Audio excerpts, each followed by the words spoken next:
Φουντώνουν οι φήμες και το Instagram έχει πάρει φωτιά. Ο λόγος. Για τον Μάριο Καπότσι και την Ελευθερία Κοντογεώργη, που, σύμφωνα με τη Real Life, φαίνεται να είναι το νέο ζευγάρι που κανείς δεν περίμενε. Ο γνωστός πολίστας του Απόλλωνα Νέας Σμύρνης και η αγαπημένη ηθοποιός της σειράς η Μάγισσα φαίνεται πως έχουν έρθει πολύ κοντά το τελευταίο διάστημα, αλλά με τον δικό τους ήσυχο τρόπο.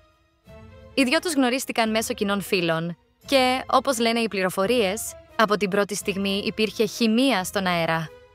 Το καλοκαίρι τους βρήκε στα Χανιά να χαλαρώνουν με φίλους, να γελούν και να απολαμβάνουν τη θάλασσα, ενώ αρκετοί τους είδαν να περνούν όμορφες στιγμές σε γνωστά beach bars της περιοχής. Πρόσφατα, εντοπίστηκαν ξανά, αυτή τη φορά στη Βουλιαγμένη, να διασκεδάζουν σε γνωστό κλαμπ, όπου στην ίδια παρέα ήταν και ο Κωνσταντίνος Αργυρός. Αν μη τι άλλο, όχι και τόσο χαμηλό προφίλ. Η Ελευθερία Κοντογεώργη, που έχει κλέψει τις εντυπώσεις με το ταλέντο και τη φυσική της γοητεία, είναι μητέρα ενός παιδιού και κρατά την προσωπική της ζωή μακριά από τα φώτα. Ο Μάριος Καπότσης, από την άλλη, μετά τον χωρισμό του με την Κόνη Μεταξά, φαίνεται πως γύρισε σελίδα και βρήκε ξανά το χαμόγελό του. Κανείς από τους δύο δεν έχει επιβεβαιώσει, ούτε διαψεύσει, τη φημολογούμενη σχέση. Αλλά όπως λέει και το γνωστό ρητό, όπου υπάρχει καπνός, υπάρχει και φωτιά.